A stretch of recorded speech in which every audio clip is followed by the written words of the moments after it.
presentation regarding the medical and life insurance benefit for retirees by Mr. Rizzo.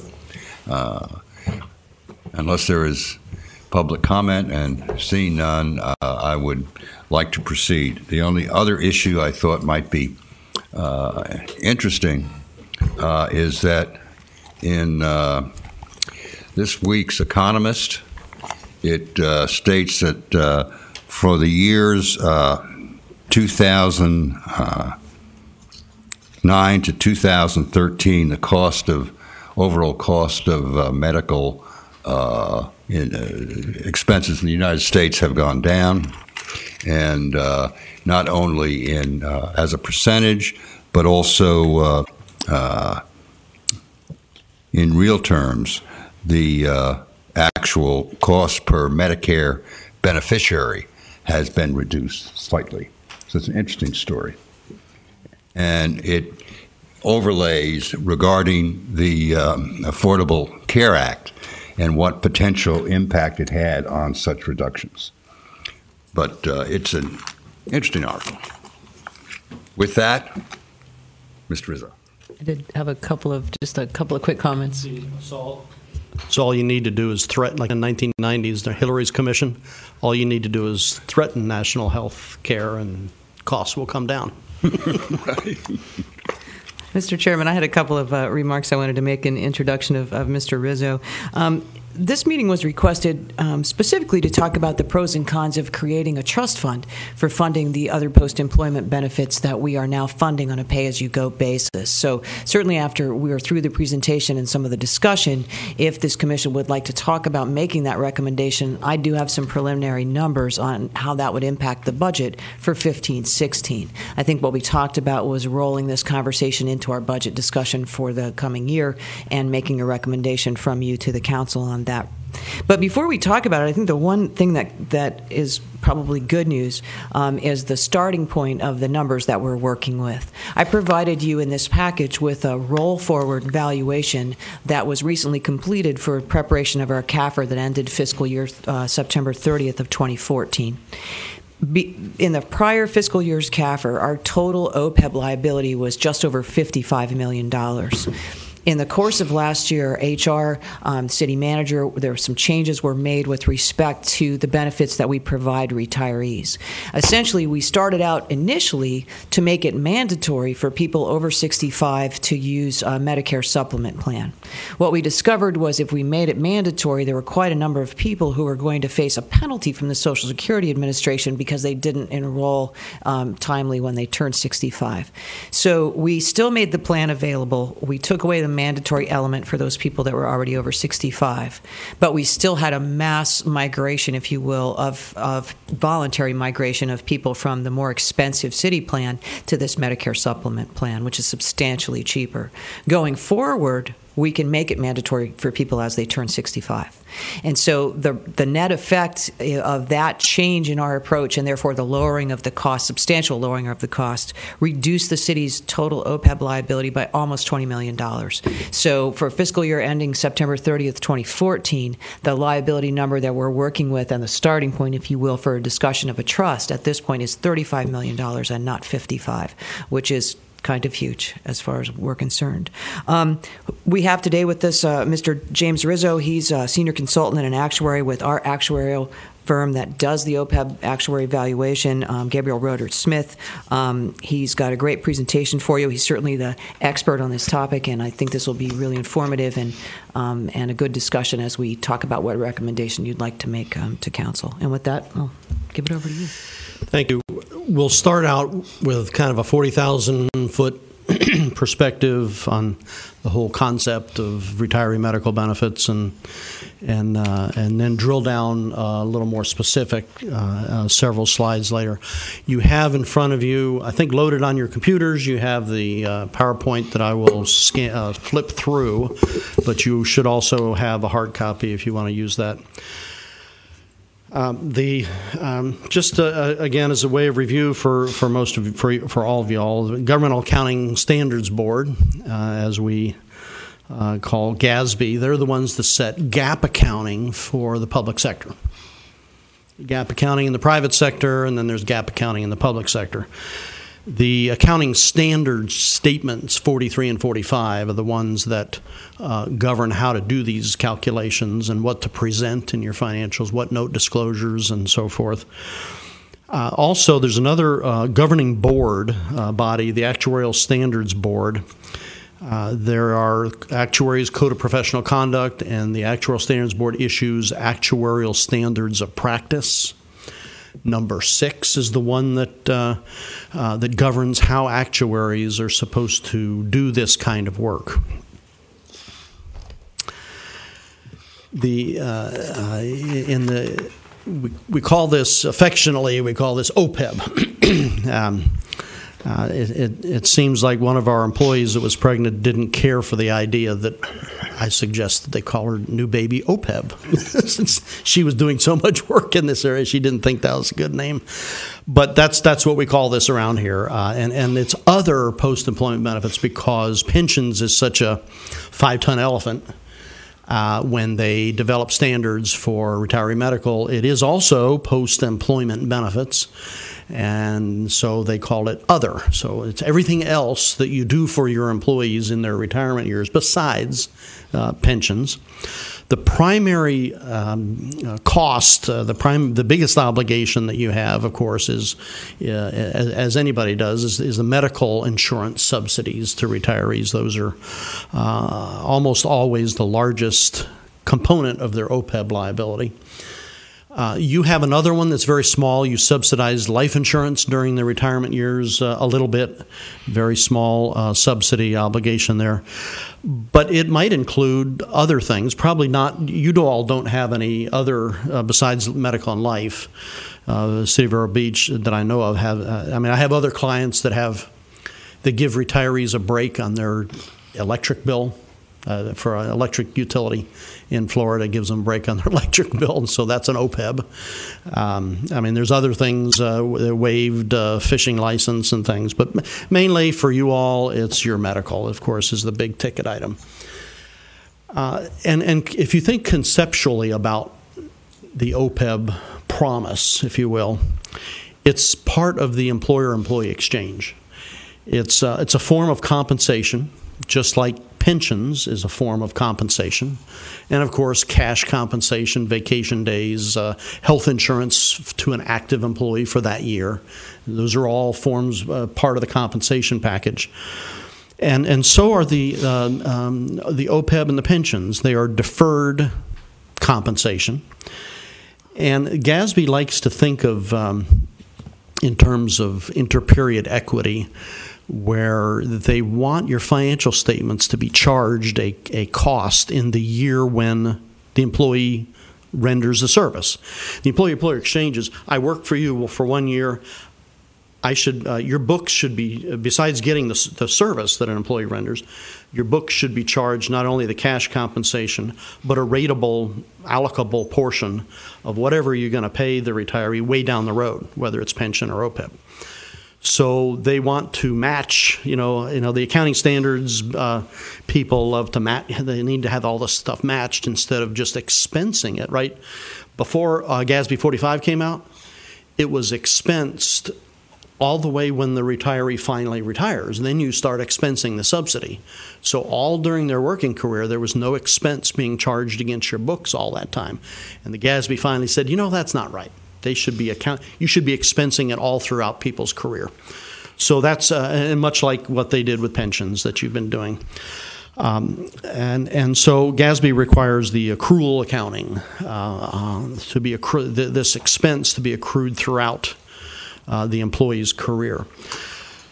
For a moment, let's talk just a minute about the actuarial measurement of the cost of the OPEB cost and liability. There's a lot of data to collect, more data than the pension. We have to collect data from your insurance company, who's covered, dependents, claims data, and the like. The actuarial model that we use to project the costs many, many years into the future is very similar to the model that's used for pension projections, but it's more complex. We have to project, of course, the benefit costs, offset those costs with payments from retirees, offset the benefit cost with payments from Medicare, and then allocate those costs to each year of employment. Like I said, they want you to allocate to each year of service. So in much like the pension terminology, you have a normal cost and you have an amortization payment of the actuarial accrued liability. So you see some of the terms are the same: actuarial accrued liability, normal cost, and that's what gets charged on your books, whether you're pre-funding this or not. You're charged on your books a normal cost and an amortization payment. Of course, there's a lot of actuarial assumptions. The projection of your covered compensation, or your covered population, much like the pension. In fact, we use your pension systems tables for turnover rates and retirement probabilities and that sort of thing to forecast what's the likelihood that this 25-year-old is ever going to reach retirement. What's the probability that this 50-year-old is going to reach retirement? And we use those same demographic assumptions to forecast your population into the future. Acceptance and lapse rates. This is a big deal in OPEB that doesn't exist in pensions. When employees finally do retire from the city, under whatever the eligibility conditions are, not everybody says, okay, I'm going to take your coverage. Particularly those that have to pay something for it. There's some percentage of them says, nah, I'll forego it, or I'm going to get another job somewhere else. You can have your subsidy. I don't care. So we have to look at what's the likelihood that people will accept this health insurance subsidy in years in the future. Many people also lapse the coverage at 65. They just say, fine, forget it. I'm going to do my own thing with Medicare. So those are important assumptions in OPEBs that don't exist in pensions. Yes, sir? Under what conditions would someone refuse the coverage after retirement, because presumably it's more attractive if they can buy on their own? Yeah, if they have to pay a lot for it, and if they are covered under a spouse, at a cheaper price tag for dependent coverage, they'll waive your... Getting a spouse, let's say just an individual, wouldn't ours be more attractive than someone could buy on their own? Not necessarily. I mean, our base plan at one point was $600 a month.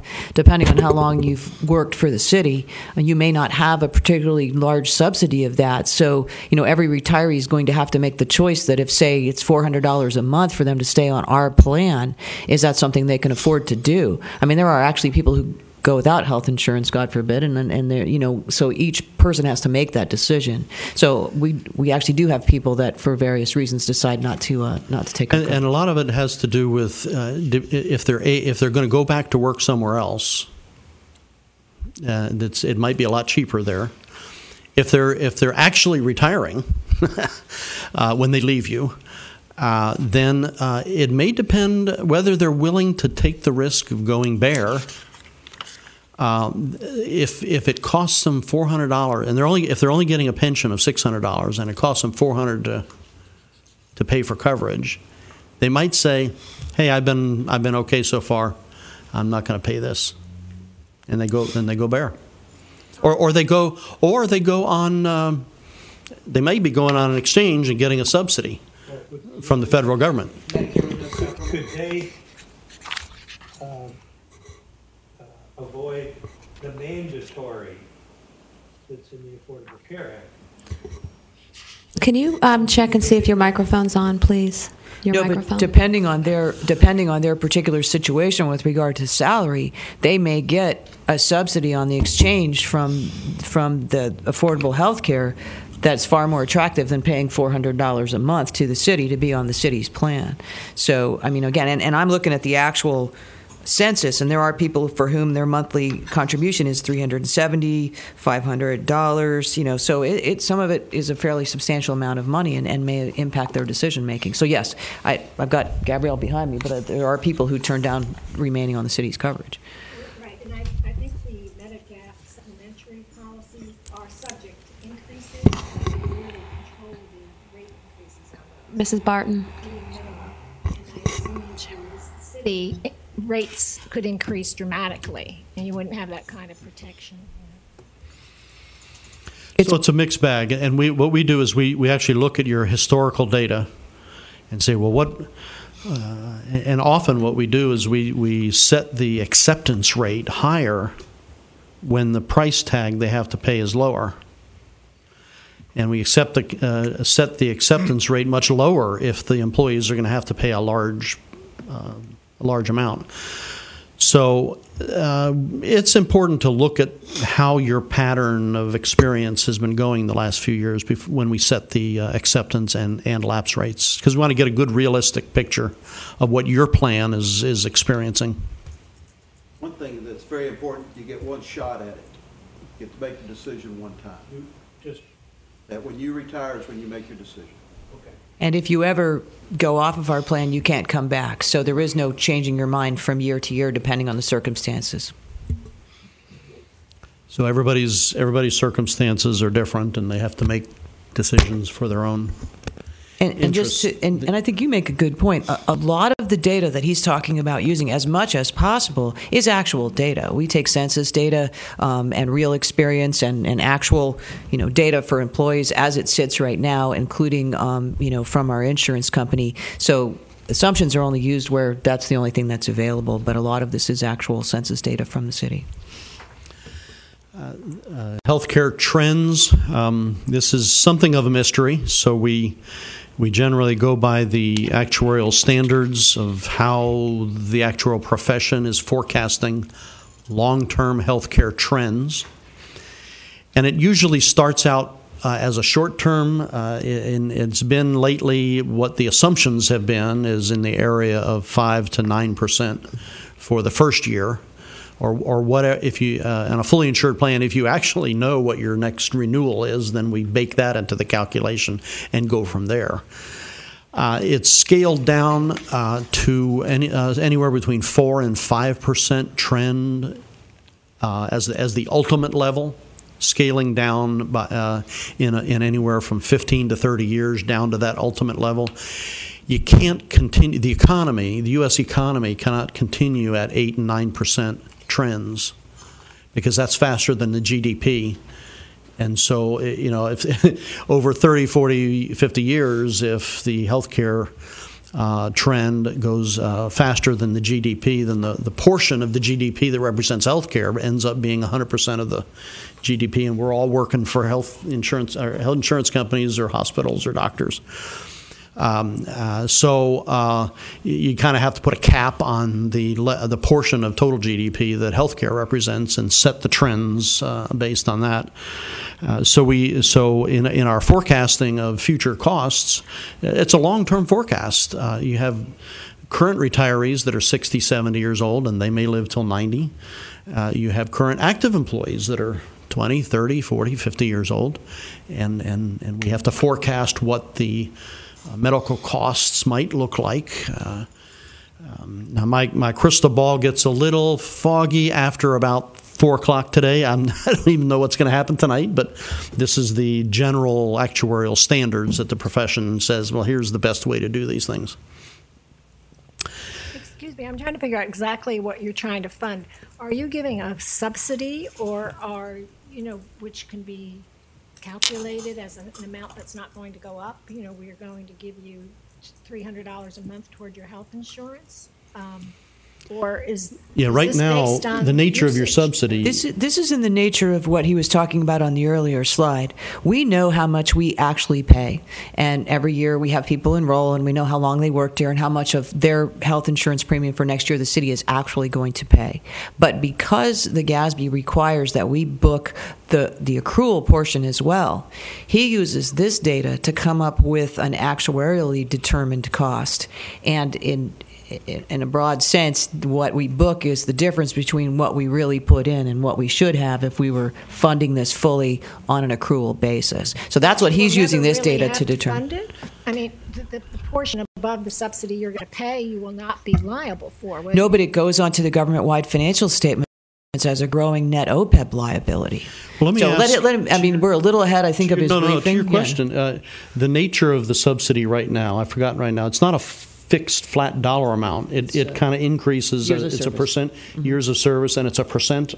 Yeah. So it's the subsidy that the city promises is a percentage of the total premium.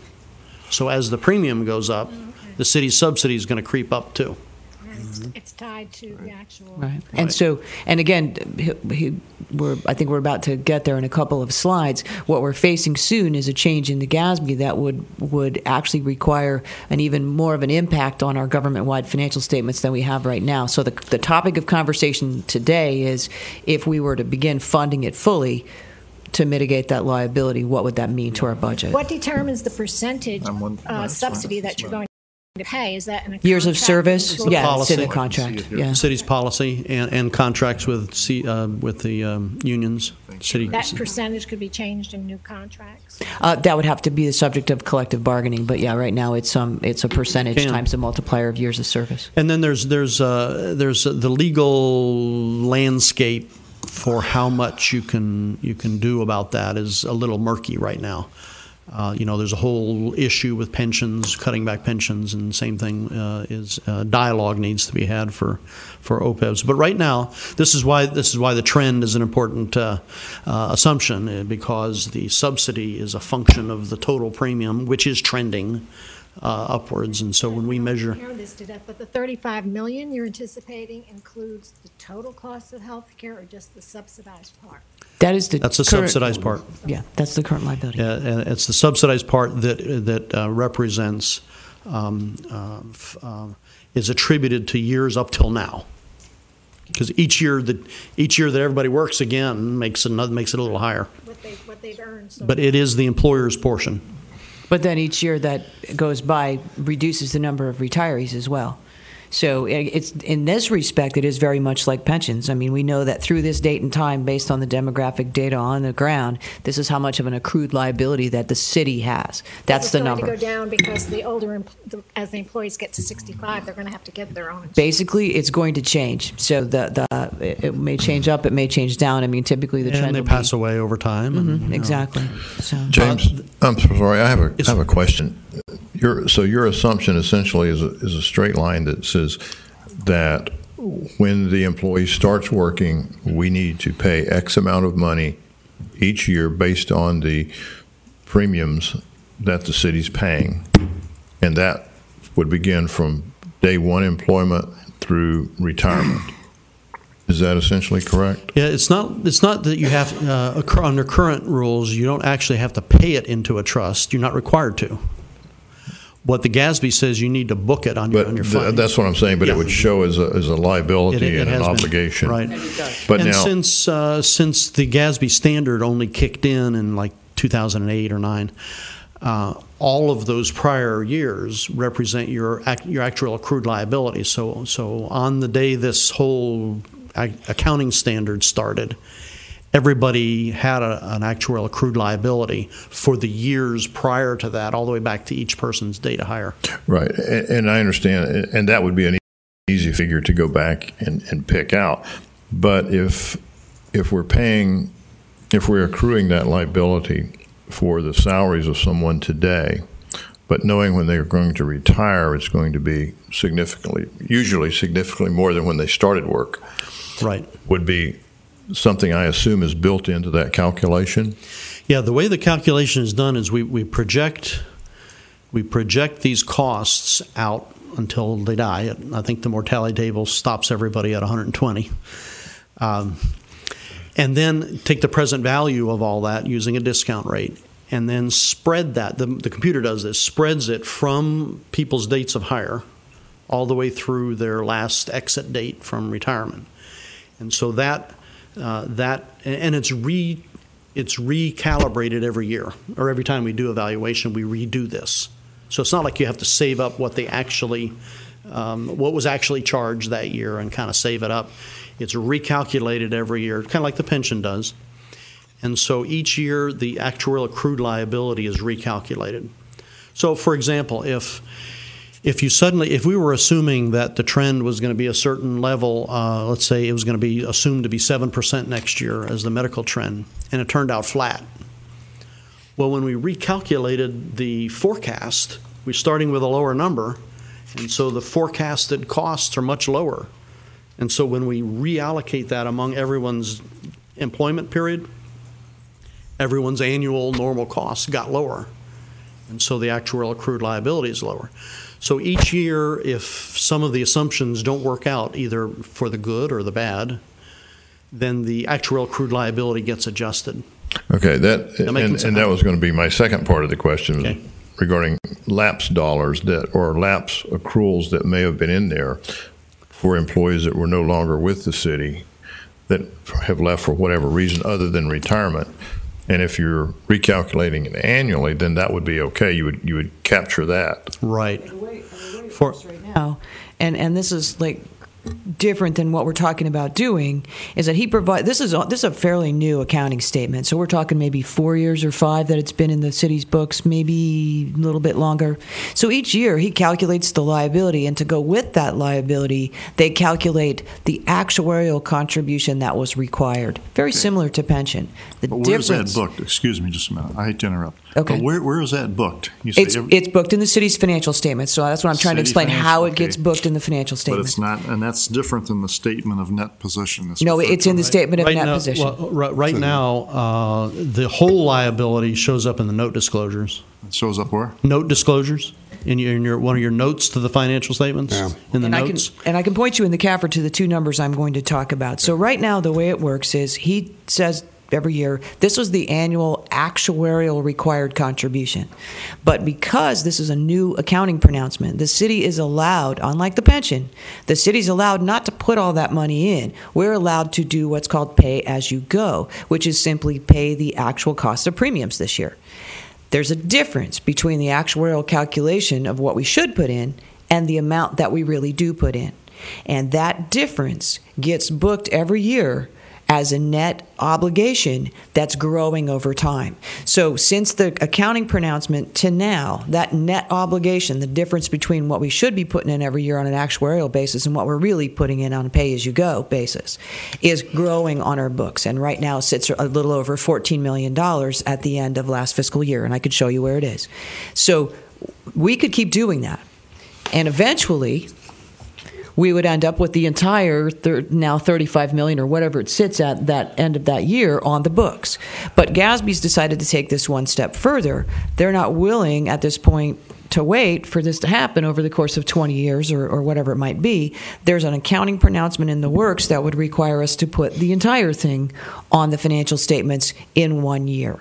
And so what we're talking about today is probably the only effective way to mitigate that, which is to begin to think about funding it the way we fund pensions, to create a trust, and to make the suggested actuarially required contribution to that trust every year, and to pay the benefits out of that trust, very similar to the way we do it with pensions, and then it doesn't end up as a net negative number on the city's financial statements. What's happening, by the way we're booking it now, is we're ending up with a big liability with no corresponding asset. Yep. And for the first time in a very long time last year, the city's government-wide net position on the governmental side went to a negative number. Mm-hmm. And it's not going to keep getting better. It's going to keep getting worse. Currently, if we take the same approach. in the CAFR that you're publishing just now, the liability right on the balance sheet is $15,420,000 on the balance sheet. $15,420,000. Now, maybe buried inside another number. I'm not sure where it's. That's whether part of this bigger schedule. If you look at last year's CAFR, financial statement, yeah, if you look at last year's financial statements on page 30, the statement of net position citywide, you will see it called out explicitly as net other post-employment benefits obligation at $14.1 million. That same number will be just over 15 when we publish the 2014 CAFR. So So this is how it's going to keep going. And right now, as of last year, our unrestricted net position was a minus $2 million on the government-wide. Now, remember, this isn't cash. This is not, we've got fund balances. But if we keep doing it the way we're doing it, that negative number and that number is most likely going to continue to grow. And I don't mean to pile on, but GASB is going to require for the year ending 9/30/15 that your unfunded pension liabilities show up on your balance sheet. So if you're already net position negative, it's going to be, unless something changes in your financial condition this year, it's going to cause you to be farther negative because the pension liability is going to show up right on your balance sheet in the year ending 9/30/15. So far with OPEB, they've not required that yet. That the whole liability will have to show up in 2018. That's their current schedule for OPEB. They did pensions first. Pensions goes on your balance sheet in 2015. OPEB liability.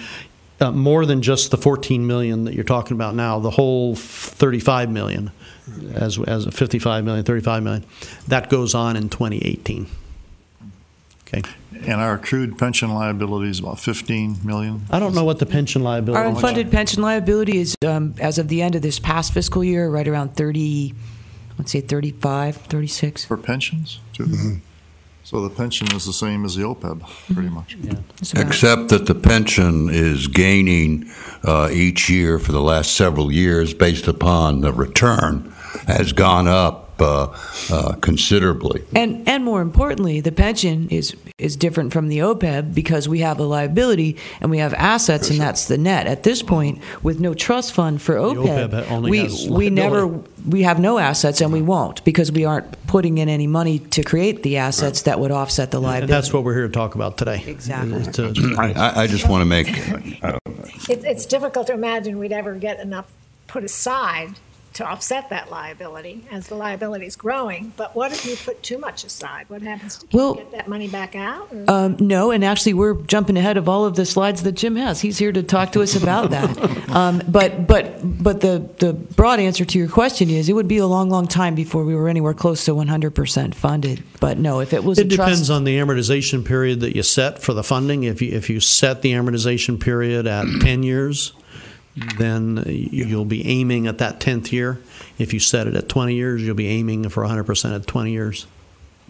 I just as an aside, I'm looking at the data, and this is the you had requested this, Glenn, and we had it. It's the data from the GRS as of the end of 9/30/2013. That's the 55, but that's out of date. That's why I gave you the roll for you. That was very out of date. What's out of date? That number is old. The reason I know that number's old, but here at least all I want to talk about is the years of evaluation and the age. From age, there are 359 employees in the general fund as of that date, and from age 50 and above, 185 of the 359.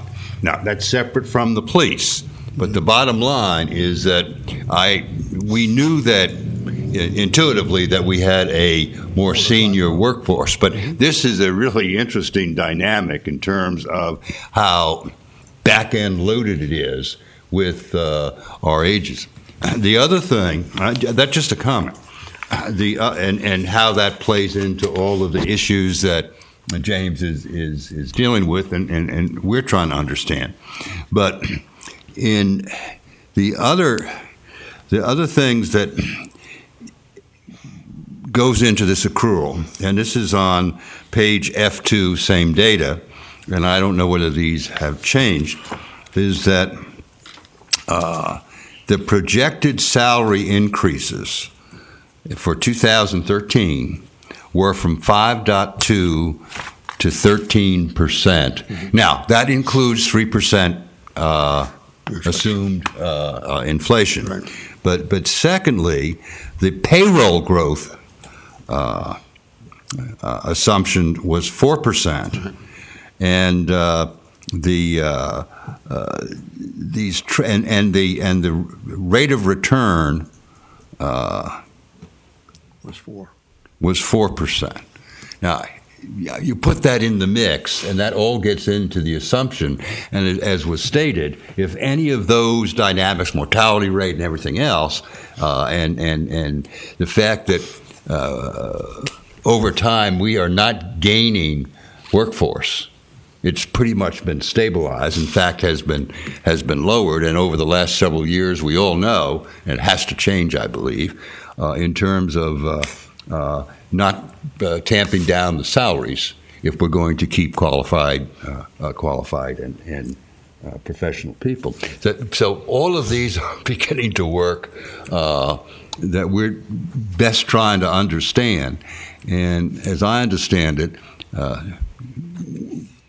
at the end of the day, one of the issues is how can we best deal with this shortfall? Yeah, absolutely. But at the end of the day, it does affect our financial statements and how they're reported and the public understands them. Sure. So, right. I mean, we have, over the last 4 years, underreported our cash requirements by $15 million, roughly, versus your accrual. And I know... just to clarify, because I know we've had this conversation, we've reported exactly what we're required to report by the GASB. So we've not misrepresented our financial position on the financial statements. I just want to clarify that. I'm not disputing the fact that we've done it per the rules and regs. I think clearly we have. I've gone over that. There's no question about it. We've done it correctly. Okay, good. That doesn't change the course of the fact that we unintentionally have created this $15 million liability on our balance sheet. And the question is, how do we fund it?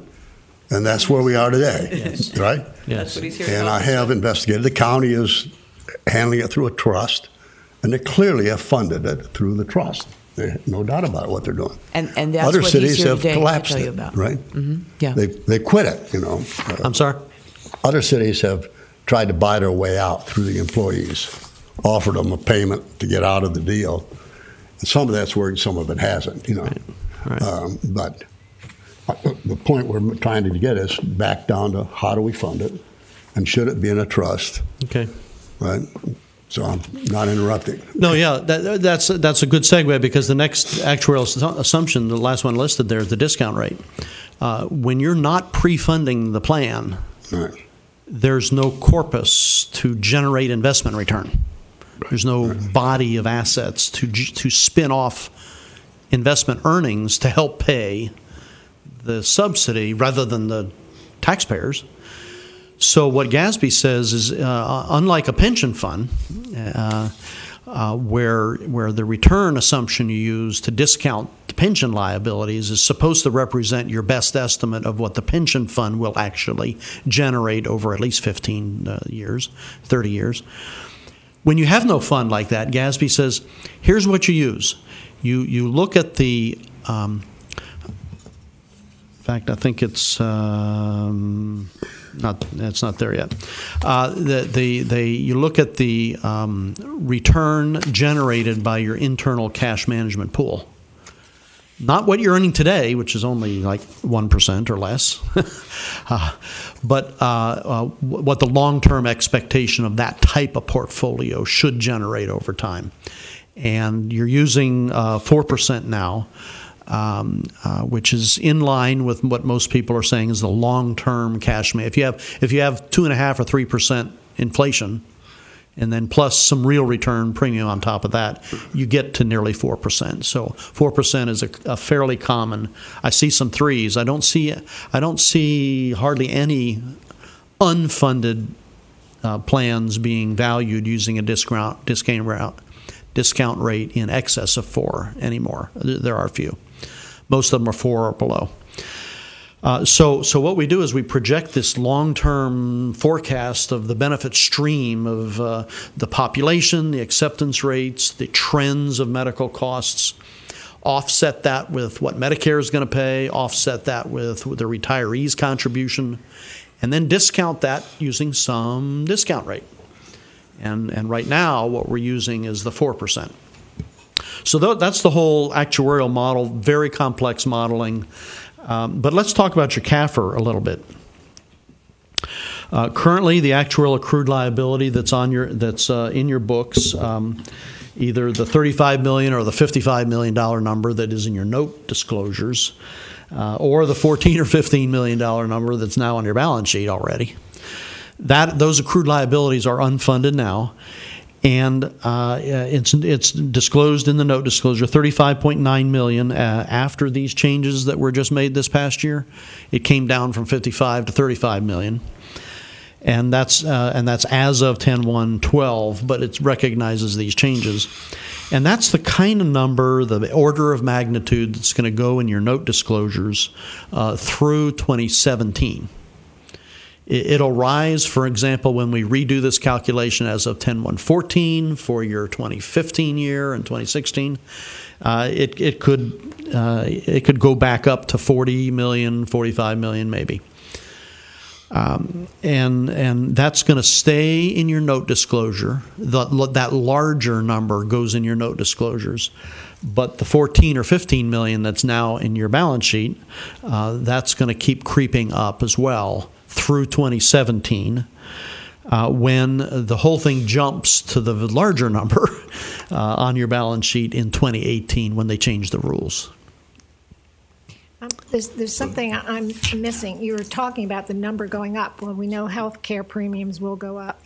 But you have changed the rules so that people who are now younger will not be getting this insurance. They'll have to get their own. No, they'll still be getting they'll insurance. Still be getting a subsidy, even though they go Yes, out and they get will. their own policy. You're still going to pay them something. No, they'll get a Medicare supplement policy through the city, and we'll still pay a percentage of that premium, but it's just much cheaper than being on the regular city plan. They don't fall off the radar. But again, more importantly, Entirely no. unless we change something about what we're doing, that number is going to continue to rise because there's always going to be a difference between the contribution that he calculates we should be putting in and the amount that we're actually paying. So unless we do one of these things we're talking about, trust fund or something else, it's always going to keep going up through 2018 because we're not paying the full required contribution.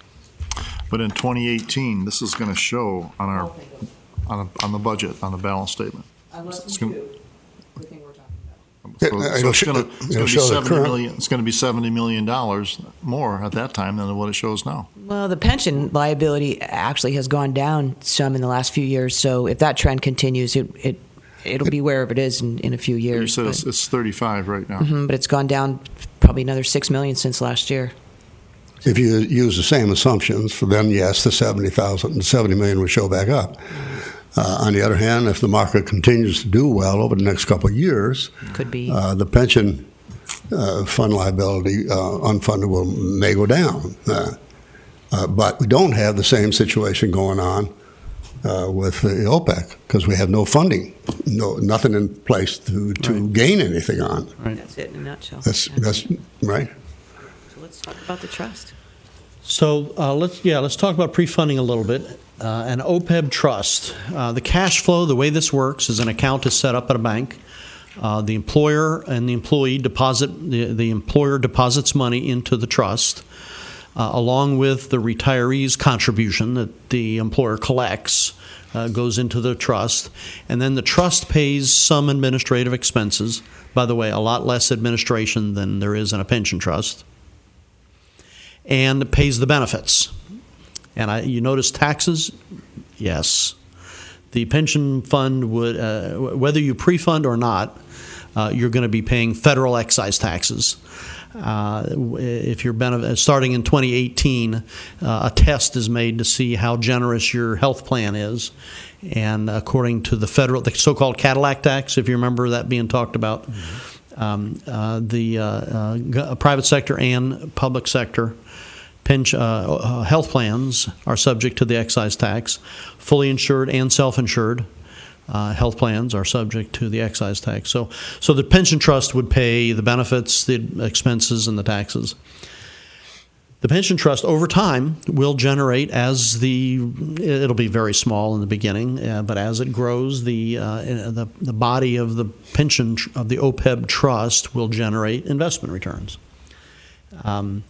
And that way, the whole idea is kind of like a pay me now or pay me later. If you put extra money in now, beyond what it actually takes to pay your subsidies, if you put extra money in, let it build up. When the OPEB trust then starts generating earnings, those earnings help pay the subsidy instead of the taxpayers. If you look at pension plans around the country, somewhere around 80% of the benefits that are being paid out of pension trusts are being paid from the investment return of the trusts, not directly from the taxpayers. So the idea is to pre-fund the obligation and build up the reserve so that the taxpayers don't have to pay as much in dollars. But excuse me, but doesn't that 80%, you get to that 80% at about a 75% total funding? It takes a good while. Yes, that will not be happening anytime soon in the OPEB trust. That's right. Not on our pension fund. I'm talking about. The pension fund. We're getting close. I understand that. Yeah, if you only put it OPEB, we're a long way from there. Yeah, we're at zero. We're nowhere. If you only put $1 million in the first year of the OPEB trust, you're not going to be earning 80% of that. Yeah. So the investment earnings is a reason to do this. The investments themselves, keep it simple. If you only have $1 million OPEB trust, keep it simple. Don't get exotic. Like pension funds often parade in investment managers to make their pitch to give it. And they have one manager for stocks and one manager for bonds and so forth. This is so small and so simple. There are many very simplified ways to do this. In fact, I just came from the county. I met with the county this morning, and they said, "Hey, call us up. We'll give them our trust document. We'll tell them what the vendors we're using." They just have their money in Vanguard index funds. Right. It's just a very simple thing. Mm-hmm. So those are the investments. I'm no investment expert. We don't do investment advisory services, so I can only comment so far. Pension trusts have a similar build-up and purpose, but they're different. Less administration in pension funds. In OPEB trusts, you have more control over the process, the cash flow, the decisions, the investments, and everything. Is the city can designate Mr. Gorey as the sole trustee of this pension fund, if they want, or they can a small committee of the city can be vested with the responsibility of somebody has to be the trustee of a trust, and somebody has to be the fiduciary. So the city has control over in the pension world, you're governed by the process of who makes up a board. The state of Florida has rules on what the composition of a police and fire board is. In this kind of a trust, the state of Florida has no real oversight of how this trust is created and run. Well, presumably at some point in time that will be forthcoming. If enough people start doing it, the state will probably. Yeah, not yet. There's been. I'm saying. I hear you. But it's interesting. When this first came out, they said, nah, we're not going to. Because if you read the statutes, some really active bureaucrat could read the statutes and say every OPEB plan must be pre-funded in accordance with the retirement rules on the books, Chapter 112 and so forth of the state statute. But they said, we are not going there for OPEB. In fact, under if you have special negotiated excess benefit plans for some general employee city managers, their pensions are so large that their pensions are so large that the IRS says you're not allowed to pay more than what IRS Section 415 says you can pay out of a pension fund.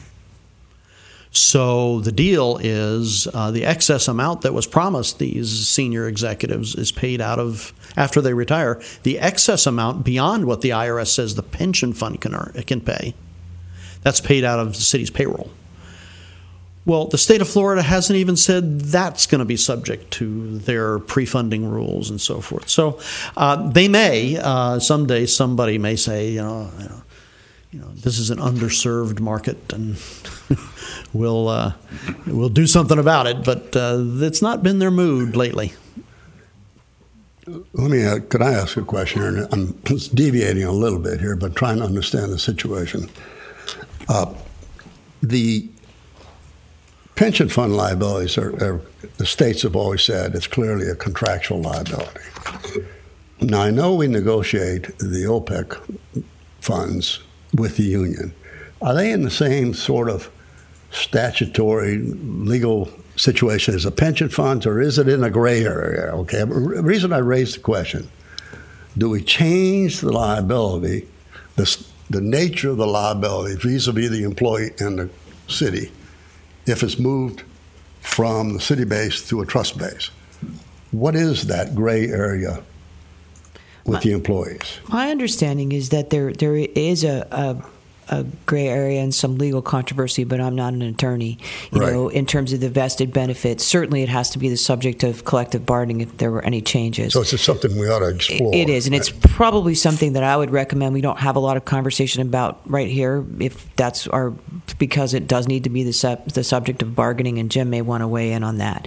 Certainly changes that we are free to make, like the one we just made, where we said, hey, if you're over 65, you really need to be on Medicare supplement. That's much cheaper, and it was good for the employees too, because they're paying much less for good coverage. That's a good change for the employees. It was a huge change, and that's $20 million out of 55. So there still may be things that the city can do that are a win-win for both the city and the employee that would mitigate our liability. But any actual changes in benefits is certainly going to cause some legal and contractual issues to arise. And it might be better a different having that discussion in a different venue is probably better. It's a question we need to explore, I think, the legal question, right? But just so I understand it, Glenn, this has nothing to do with setting up the trust. It has to do with the benefits themselves. It has to do with the size of the liability and the benefits themselves. Correct. You may be right. I'm not sure about that. Yeah, that's all why I'm saying. I understand that. Yeah, if you look at the pension law, the board of trustees of a pension fund are not allowed to change the benefits as they see fit. It's still back to the city council. Right. And that probably the same here as well. It's a question we should explore in mind. I was just trying to explore the question. Yeah. More on the trust. I'm sorry. Anything else? A couple other questions. Sure. Given the fact that you've projected all this, what you clearly can pull out of those figures is what is our projected net addition to the liabilities over the next 3 years if we do nothing? Is it going to be $1.5 million a year? $2 million next year, $2.5 million. I mean, you have the figures in your documentation, so we should be able to project the next at least 4 to 5 years in upward cash requirements. Well, not cash requirements, but what goes on the books. In 2018... But if we were trust funding it, we'd have the cash if we were trust funding it, he does have a number in there. And I have actually... he has a number of what the net difference would be for us in the coming year. For the next 3 or 4 years. Mm-hmm, and it probably wouldn't go up a bunch in the next few years. And I have some numbers as to how that would actually impact the budget. So he's prepared to talk about the actual impact to our budgets and cash flow. Yeah. So we do have that. All right, that's what you should have it. Yeah. And if the trust was set up, are we contemplating shifting the current liability into the trust and offsetting it with a liability on our side? I mean, the liability does shift to the trust. So we would shift the $15 million into the trust. It would shift the whole thing into the trust. I understand that at some point. But on day one, are we contemplating that? No, or just doing the trust doesn't take over any of the liability that would otherwise be on your books. The trust does not take over any liabilities that would otherwise be on your. They stay on your books. Okay. Because of it's a pass-through. Because they're unfunded at the trust level. And because of the same reason that beginning next year, even though we have, for instance, let's go back to pensions, we have a pension trust. Up to this point in time, the city has always made the actuarially required contribution. Mm-hmm. Therefore, we haven't had any net pension liability that we've had to show on our balance sheets the way we have with OPEB. Okay. Right. But beginning next year, even though we have a trust and even though we make the required contributions, the new accounting standards are going to require that the entire unfunded liability appear on our books. I understand that. OPEB is pretty much going to be the same way by 2018, I guess, in a nutshell. Right. Yeah. Right. Okay. So no, it's not the kind of thing where you create a trust and move all the liabilities over there. Let the trust financial statement bear the liability. No such. That's not going to work. No. Sorry about that. What we will eventually have are some assets to offset the liabilities, and theoretically, over some pre-planned period of time, we won't have an unfunded net liability. That's really our issue here. We're never going to have anything but an unfunded liability if we never fund it. I mean, I think in a nutshell. And theoretically, if we began funding it and our assumptions were sound, over a period of time, the difference between what we owe and what we have in the trust would shrink to where we didn't have a liability on the books. But clearly, your report showed that if you did have the ability to fund it, you would cut your ongoing liabilities by about $9 million if you had the money to fund it up front. If you funded the whole thing up front? It was about a $9 million add, plus the savings to the city. I think actually what you may be talking about, if I'm not mistaken, is I think Peter did the calculation. If you began funding a trust, you could actually raise the discount rate. And that's going to affect the liability. In other words, you're not using. I don't know where the $9 million. You're not using the 4% anymore. You're now able to use. I don't know where the $9 million is coming from. I think it was a difference in the rate. See, I was looking at page 2 of your March 6th report. A full pre-funding using the 6%. Mm-hmm. That's right. Moves the $35 million to $26 million. Okay. Yeah. Correct. That lowers your accrued liability by $9 million. You're right about that. You're compounding at 6 versus 4. Right, you're right. But that's not. That didn't happen because you suddenly had $9 million of assets to offset. It happened because of the change in the discount rate. You're right. We were, or it came from the ability to put more money into the trust on day one. It presumes that you will be putting an extra 800,000, an extra million or more into the trust fund. But again, it comes back to the fact if the city had an extra $5 million, right, an extra $5 million and put into the trust today, instead of gaining maybe $9 million, you'd gain $2 million. Well, it would be $14 million. Your liability, your net liability. You see on page 2, the $26 million. Mm-hmm. If you offset that with $5 million of actual assets, then you're down to $21 million. That's my point. And the $9 million would be something less, but you'd still have a huge gain. No, it'd be more. Well, your net liability would come down from $35 million down to $21 million. Right. So it'd be 9 plus 5.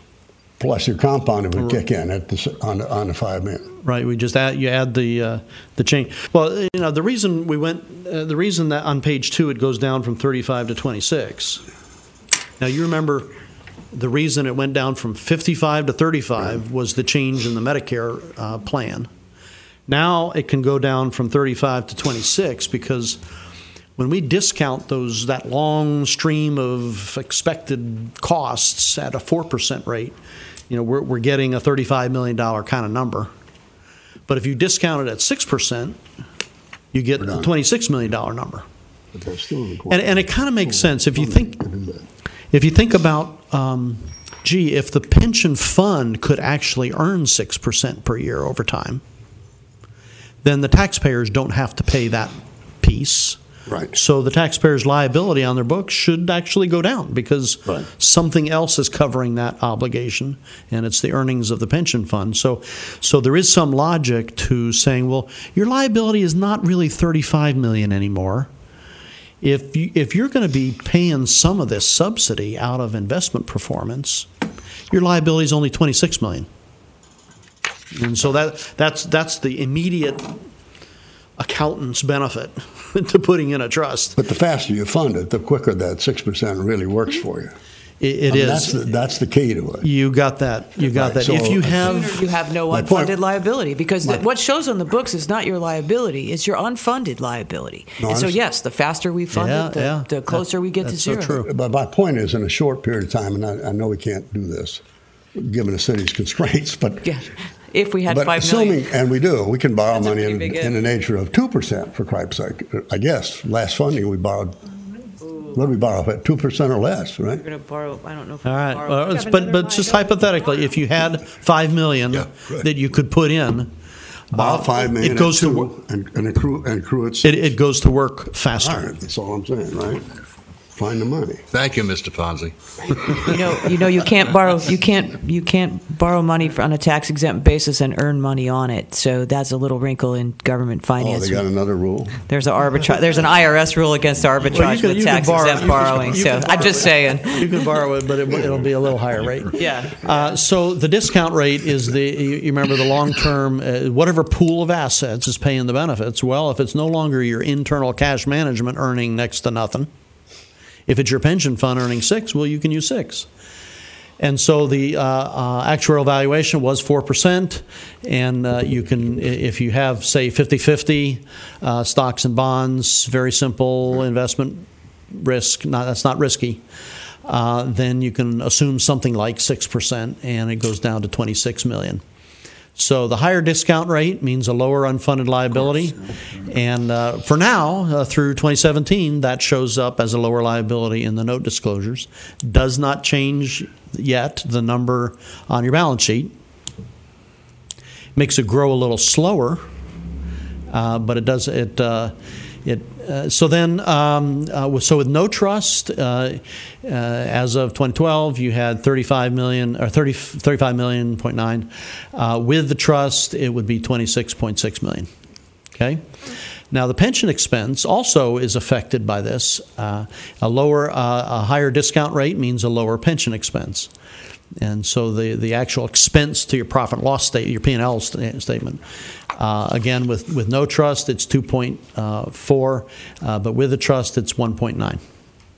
Now, in the year it appears on the balance sheet, it is an immediate expense.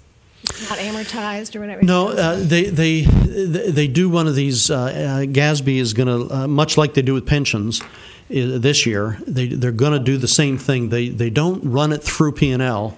They just change your beginning balance, restate your prior balance, and go. So it doesn't kind of mess up your P&L all of a sudden with what is this gigantic expense? Yeah. Of course, on the pensions, it's also, here's going to be the other wrinkle, but we won't talk about pensions too much, is it's going on the balance sheets at market value of the assets and the liabilities, not actuarial.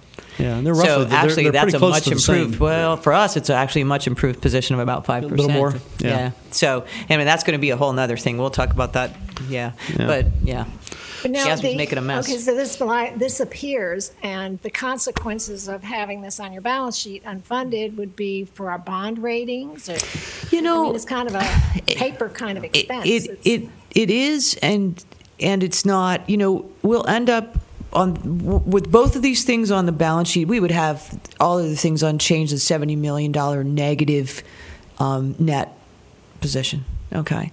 But we are one of many, many, many, many thousands of governments who are going to do exactly the same thing. So I would submit to you, and this is, just my opinion, that negative number kind of loses its shock value when every single municipal government in the state has a negative number of a similar size.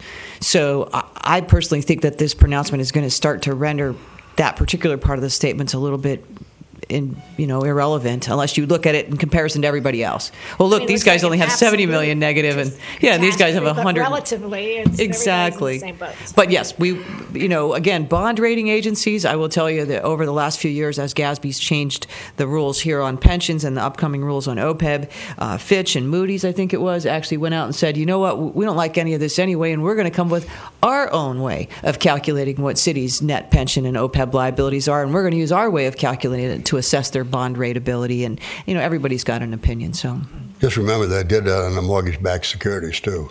Yeah. How'd that work out? How'd that work out? Yeah, it's Lehman Brothers. Yeah, so some pros and cons of this, of pre-funding. On the upside, of course, there's a lower liability in your financial statements. That's a good thing. If you step back from this, if you think of this obligation like you have any other kinds of obligations, or by pre-funding, you are doing a prudent thing. You have a $15 or $35 million obligation now, however you look at it. How are you defeasing that obligation? Do you have a viable plan? What is your plan for defeasing that obligation?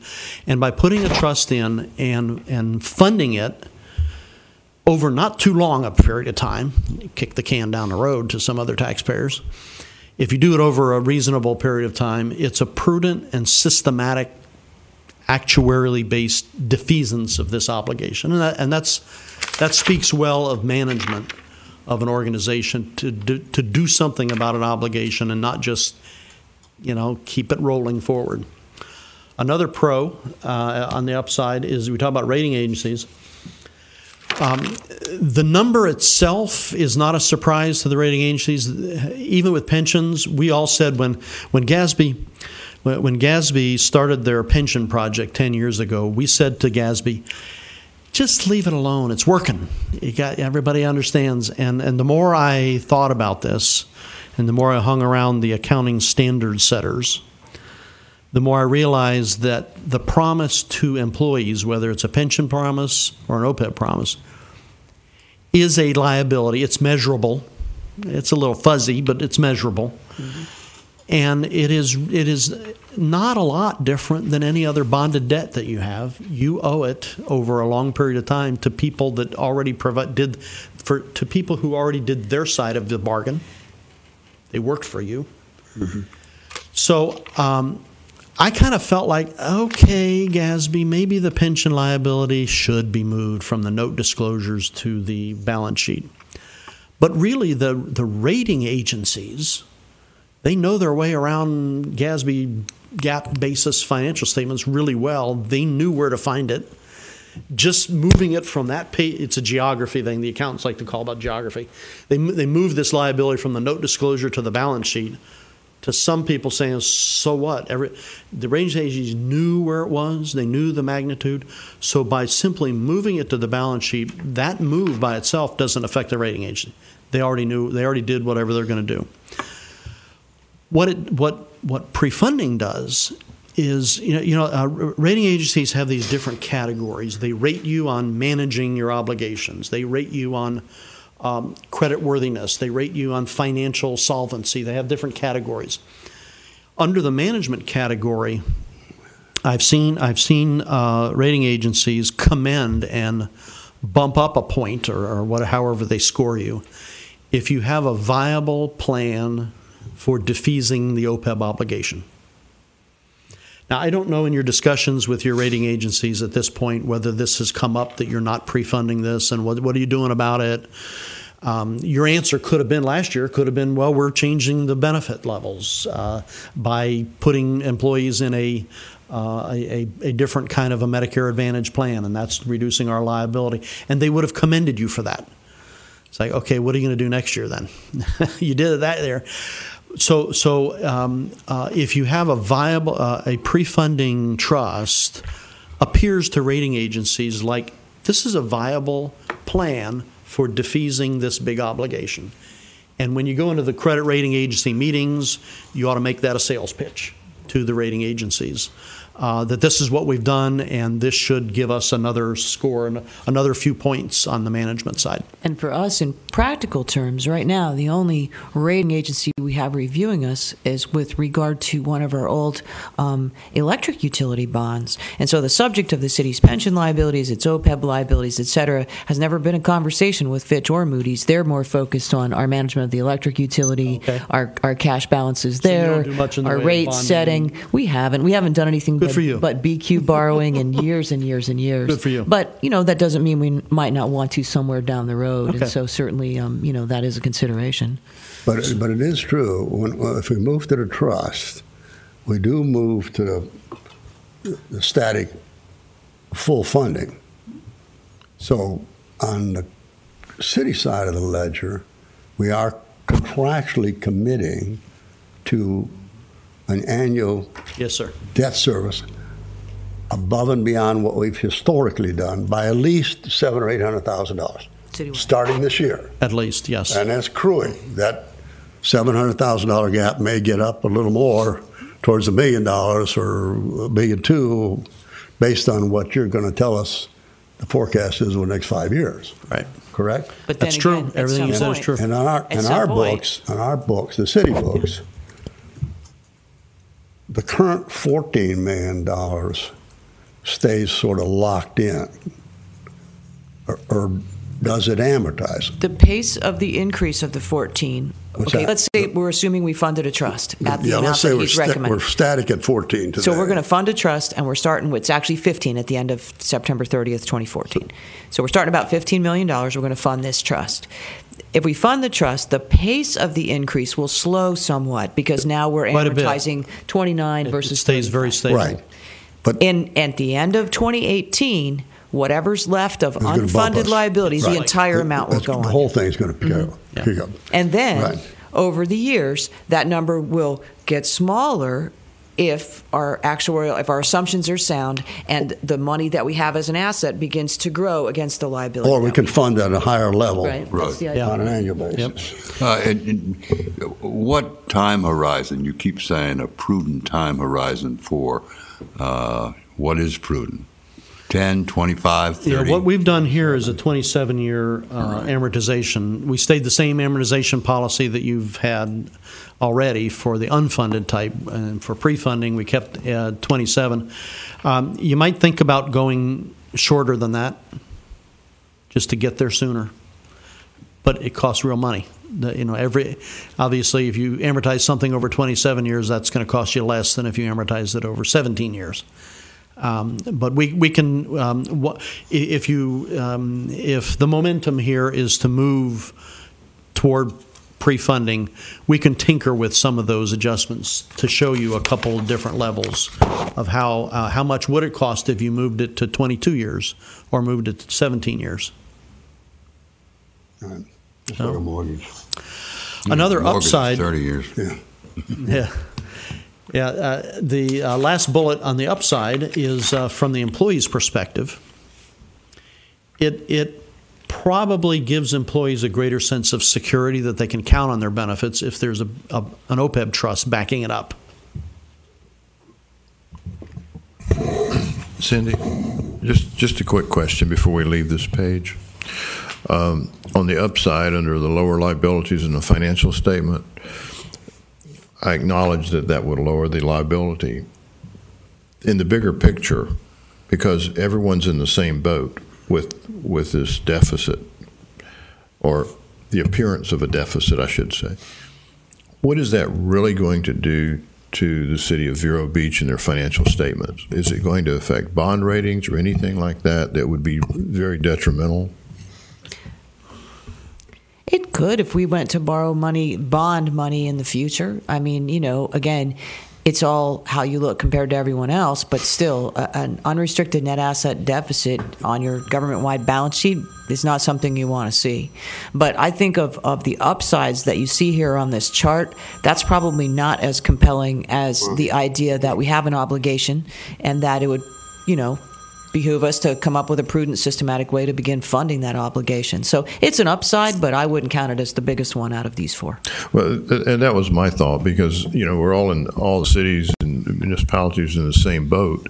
So I just question how detrimental would it be? Again, he made the good point, Jim did, that a bond agency knows where to find your liability in your CAFR. Doesn't matter where you put it. So, even if it's not on the financial statements, it's in there. So the lower liability would have an impact on someone's, assessment of how you're managing your obligations as a government. So I think that's the key, is that the rating agency should consider pre-funding. If you're pre-funding the OPEB, they should consider that good management. Compared to everyone else who's not. Well, I don't disagree that it's good management. I just tried to look at the practical side of it, and where are you going to get that kind of money in our budget over time? That's a legitimate question. We could talk about just focus on how it affects the rating agency's thinking. That would, if you can find the money, then great.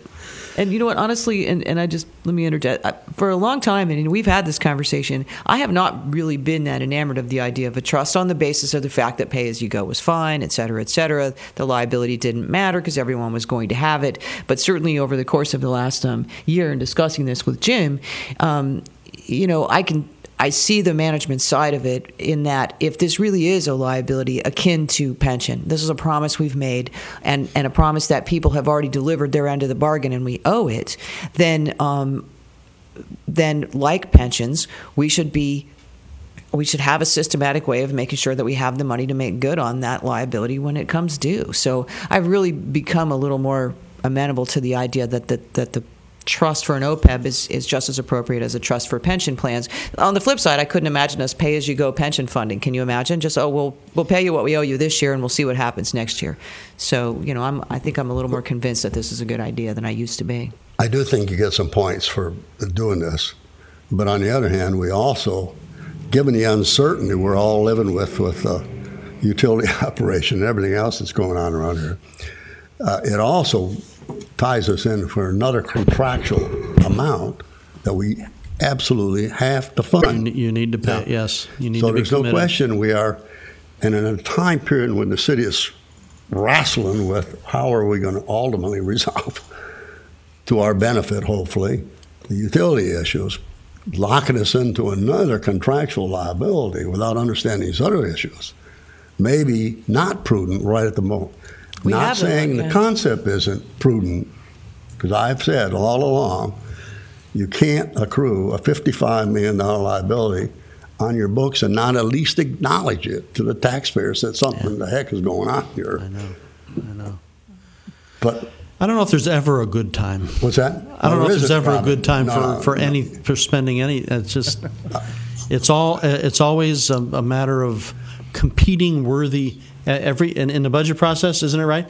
Every dollar is competed for by very worthy causes. Well, I can make a case that we should do it to keep the argument between the cities and the county and all this stuff at a higher level. The city clearly knows it's got this liability, and it clearly has to pay it. It's not something we can dodge, and we're going to have to face up and pay it at some point in the future. And we have to be able to handle it on a cash flow basis.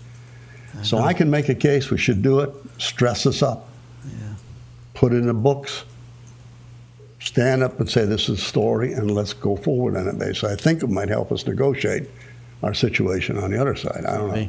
Could be. I'd like to add to that if I could. Maybe we should do it. You could probably make that argument because depending on how you massage the numbers. But then you're going to come back to this question, as you alluded to earlier a couple of minutes ago. Can the city do it? When you prepared this outline, I assume you went through your budget, you went through our budget and our cash position and our financial statements. I did. Not me. You didn't do it? Okay. I did. No. Okay. Do you think we can afford to do it? Well, pre-fund? I think that what the idea behind this was to let's look at some numbers and then decide if you want to make the recommendation. As to whether we can handle it or not, it needs to go in the hopper with the rest of the budget stuff for next year to see if it can be absorbed within, every time we sit down to do the budget in any given year, we're going to have good news and bad news. We're going to have taxes that go up in revenue. We're going to have health insurance costs will change, employee situations change. So I think really I can give you some numbers. I can give you some nice round numbers as to what impact it will have on each fund, because remember, this is about $700,000-800,000 citywide. So it's some in the general fund, some in the electric. I give you the numbers, and he can run a few scenarios for you as to how it might change depending on some of the assumptions in terms of term, and then we can decide if it's something we want to throw in the hopper and try to make it through the budget process with. It's not a huge number. It's not $3 million in the general fund. It's $300,000. Well, someone mentioned 700, and I think you may may go a little bit higher than that. I don't know. No, it's actually around the general fund portion of it. I've calculated is somewhere between $300,000 and $400,000 for next year. Well, and put that in perspective. There are 359, this goes back to last year, employees, however, that are in the general fund. However, 160 of them are in enterprise funds, not in the general fund. And the largest proportion of those is where? Utility. Is in the electric utility. You got it. But my point is that you're not spreading this in the general fund in terms of only half of the employees. Right. Virtually half are in the general fund, half are in water, sewer, solid waste. It plays out utility. about 320 to 400,000 in the general fund, another 200 plus in electric utility, just under 100 in water and sewer, and then very small amounts across the rest of the enterprise funds. So, the one that obviously is you got to think about in terms of the most of the wrestling when budget season comes is the general fund. So we're talking, depending on how the various actuarial things change, somewhere between $300,000 and $450,000. Not an insignificant amount, but doable. Well, is it? Let's look at a few down. Well, I would like, since we're talking about budgets, it's very important, and I think, Dan, you're very accurate in the fact that I just left a meeting this morning that the Planning and Zoning Commission thinks we need more inspectors. I go through budget every year where we need more lifeguard hours. I go through budget and hear about how bad Leisure Square is and how we need our recreational facilities brought up to date. We had to put caution tape around some of our playground equipment. So $300,000 in the scheme of, $100 million is not much, except that when you come down and start divvying out how those payments are made. I agree. I think the trust is something that we've got to do. It scares me a little bit when somebody starts talking about we're going to go down to 10 years versus 27 years, because then my number starts growing, really bad, and there goes my lifeguards really out the window. And I like to use them because they're very vocal, as opposed to the guy that worries about Leisure Square roof. But the key is that is something, and I think what we're talking about here is more of a concept than we are actual putting the money in a bank somewhere. And it doesn't change anything. We still are rating agencies, and what do we have next week? We'll be meeting with our rating agency and going over what our plans are and how our budget is and how we fund our debt service and all this other good stuff. All about our electric utility. Yeah, all about the electric. But it still has implications on, can you fund the debt service as an example? So you've got to have the money to do it. But the real important factor is that in that exercise of going through the budget, if we have this in the hopper with all those other items, I think it's important to discuss. I think that's something the City Council needs to look at as to where we put our priorities going forward. We're having a workshop on the 25th or sometime where the council's going to be talking about it, and one of the things that Randy Ohl is going to bring up is talk about the future and where we are. And these are the type of concepts that we really can do. I think this is a very good management program. I think it's something that shows anybody that looks at our books, hopefully 20 years from now when I'm no longer here, they'll say, hey, they made some right decisions. And so those are the type of things we'd like to do, but we just got to get it within the financial picture that we have. And Cindy said, every year we could raise taxes or something. I haven't really got much of that indication from folks that they just... I didn't say raise taxes. I said sales taxes would go up. Oh, yeah, that's the state of Florida. Revenue would improve. But something that is underlying on here, and it's the human resource, which is what we're talking about in these benefits. You got to remember that if Monty Falls decides to retire, or if David Curry decides to retire, I've got to be competitive in my pricing to be able to draw that professional in. And I'm competing with the county who has a defined benefit plan. We're taking our benefit plan, making a defined contribution, which is something the city needs to do. But we're going to be somewhat at a competitive disadvantage if I can't compensate at least in the base salary of those individuals. And something we've had 3% increase in the last 6 years. Somewhere we're going to have to address that. So that's also in competition with the OPEB funding as well. But I just throw that out there because you guys will be involved intimately involved in that type of conversation going forward. But again, I just don't want to lose track that this is a concept that we're asking the Finance Commission to look at and sort of make a considerable recommendation to the council. Is it something we need to go forward with, or is it something we need to toss out and say, hey, we can't do it? So.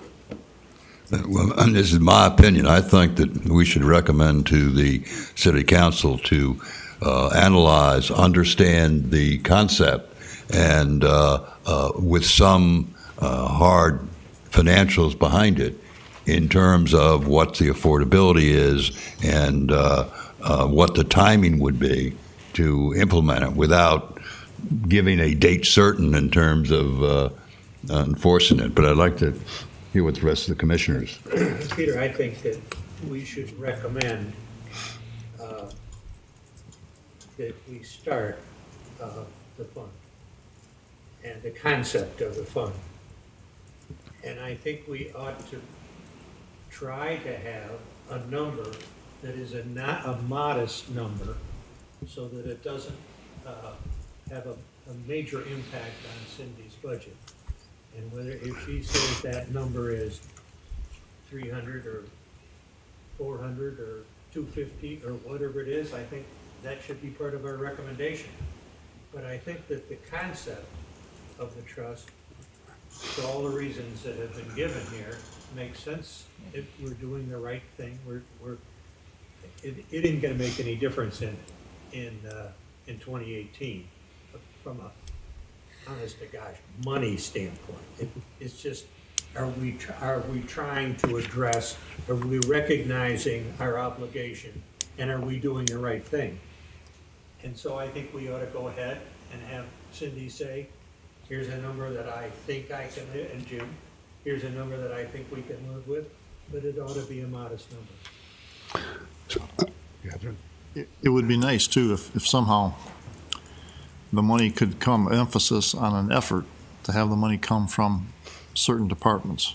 Not, maybe it should be across the board, but I know there's an attempt to try and bring the electric rates down, and there's a meeting I think next week, Tuesday, on that. We had a study.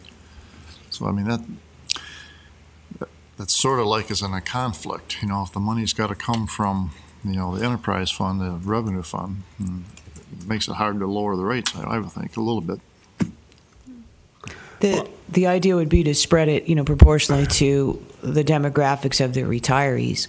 The amount that we're talking about in the electric utility in the context of the whole expenditure is pretty small, you know, out of 90 million, 92 million, we're talking about maybe a couple of 100,000. But, you know, in terms of the numbers, I agree very much with, and Jim put it better than me, all we can do from a budget standpoint is take your recommendation along with the many other recommendations that will come out of the departments and various other things that happen and put it all, as he put it, in the hopper and prepare a draft budget and see where we are. If we have a shortfall, then that's when council has to make, you know, priority decisions. Okay, we have a shortfall. Can we really do this OPEB thing this year, or do we have to put it off until next year to take care of something else? I mean, I haven't started the budget yet, haven't finished the CAFR yet. So, you know, all the things that are going to bring pressure to bear on the budget, both good and bad, are unknown at this point. But, I mean, coming back to where we are on the money issue, clearly, the way this thing is working out, he's using a 27-year amortization, and the law said we had to do over 30, and we've lost 3 years, so we're down to the 27. So when we talk about how we fund the funds, we're going to use the 27-year amortization, so that does come up to about $780,000, roughly. Right, and it's not something future city council members are going to be able to fudge on. We're going to use the 27, the 26, the 25 going forward. So remember what we're doing. We are forcing the hand of elected officials on a contractual basis for the funding of the pension funds. Correct? Yes and no. It's not like you can never stop it. I understand. But you need to think of it that way. In the state of Florida, has state statutes that require you to spend to pay Right. The pension contribution, if you don't, you lose state revenue and everything. All hell breaks loose. In OPEBs, there's no state revenue strings attached, but what happens is if you fail to make your contribution, the GASB's going to say, you weren't serious about this. We're back to 4% discount rate. See, I think if we're going to talk about it, I really do think we have to say we should go forward on a trust using the schedules as delineated in this report. And that's what should be sent to City Council. I think we should do it. I think it's a more honest representation of the true cost of running the city over the long run.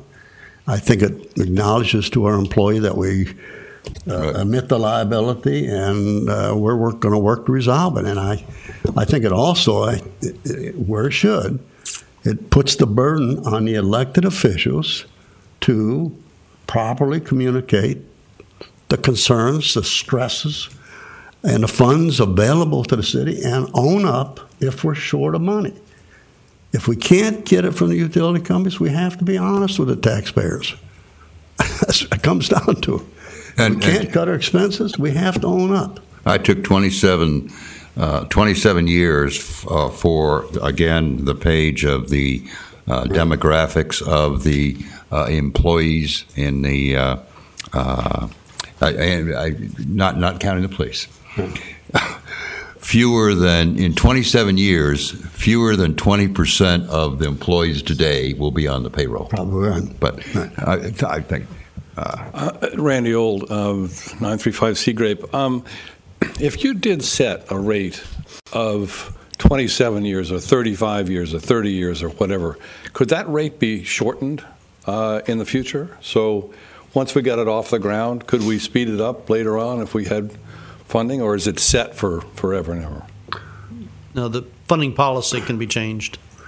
No, I think your question, Randy, is if we were flush with money, can we shorten the cycle? I think that's true. Yeah. We can't lengthen the cycle because, as I understood it, it was a 30-year AM schedule going down every year thereafter. So each year, if we were in the 25th year, we would use the 20. If we're 5 years out, we'd be using the 25-year AM. So maybe the way to get it going is a longer term, and then hopefully shorten it over a period of time or something. Anyway, I think that's right. Thank you. Yeah, thank you, Randy. And to that point, though, the longer we would delay in implementing it, the higher the contribution would have to be. If we waited 3 years or 4 years, then it's not 27 but 23 years. Except that it's showing up on our balance sheet already. So in a sense, we already are funding it. We just haven't cash funded it. Right.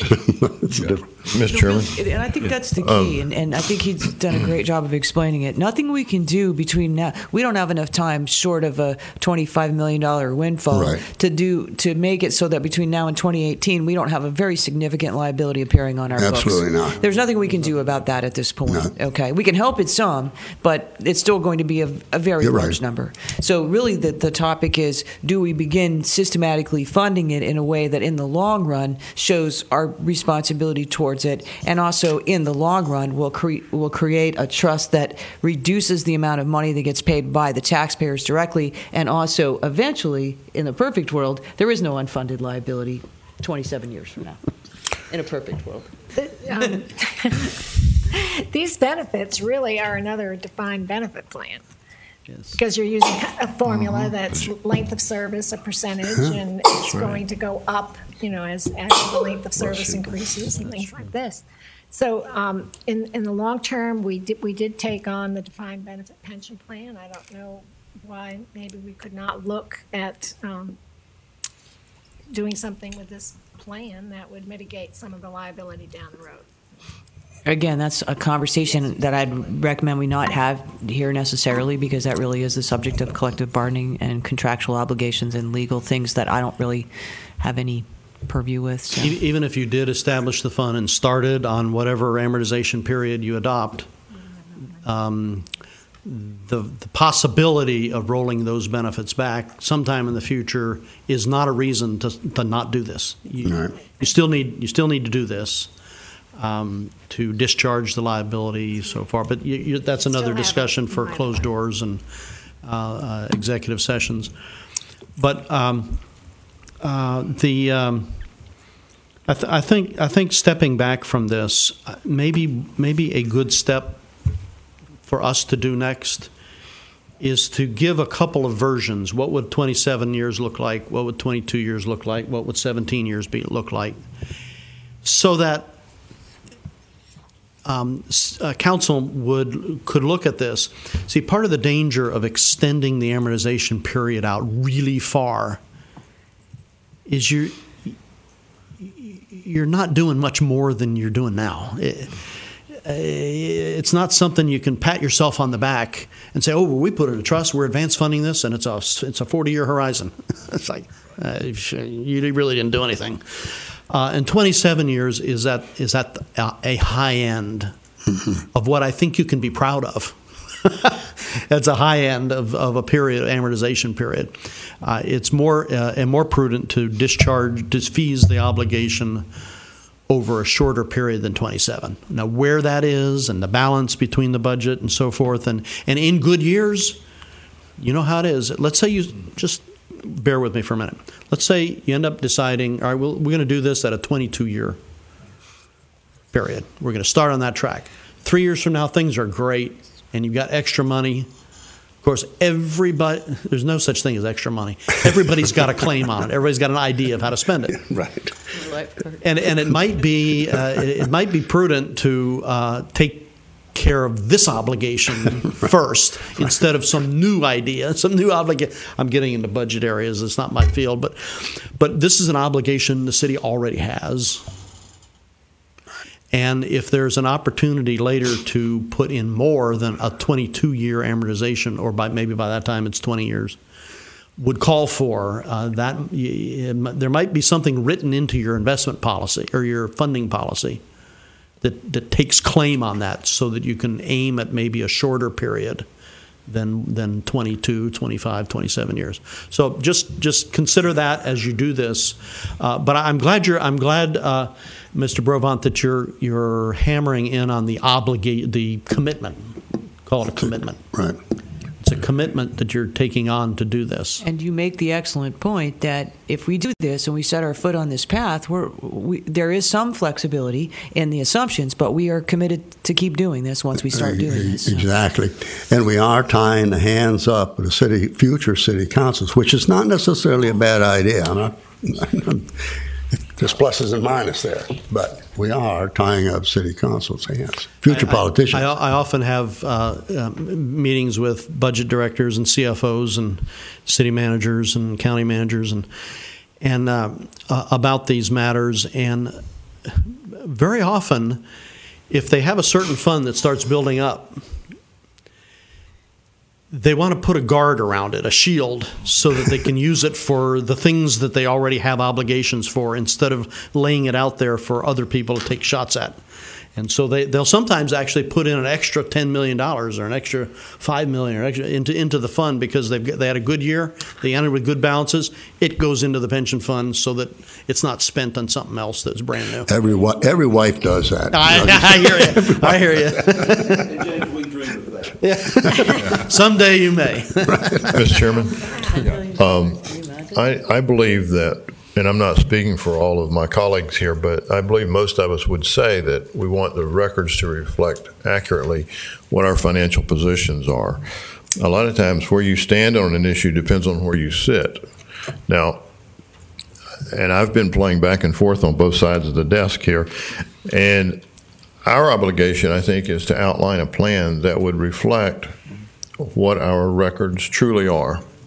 And then it's up to the expertise of Cindy and Jim and others to budget that in a manner that would allow for a good budget that would support the city activities. And I think our obligation is to say whether we want to pursue making sure everything is in the books that need to be in the books, and then allowing them to do the crunching, if you will, to make the budgets work. I think GASB has forced us to put everything in the books, so I don't think we have the option. But putting it in the books and turning it into cash are two different things. We could continue for the next several years to accrue this unfunded liability, and in 2018 put the whole net liability on the books and go on our merry way, and it gets worse. But there's a difference between that and what you're saying, which is cash funding of your liability. Right. Let's put what it really costs. I hear the conversation, but it's the difference between a 30-year mortgage and a 15-year mortgage. Do you really plan to be there 30 years, or do you want to pay it off in 15? And I think that's the issue too. We have to represent it in a way that's going to be demonstrating that we are moving forward and fulfilling our obligations. So that's just my comments, Mr. Chairman. Mr. Chairman, I'm all in favor of disclosing public liability, public disclosure of municipal liability to employees, but I think the definition of that liability could be tweaked a little bit. These post-employment benefits, are they a result of some of these union contracts that we've had? Sure. So they're in concrete then, right now, to our existing retirees. We can't change that, but future employees, ones who are going to be hired in the future, they could not necessarily, these benefits may not apply to them. Am I right?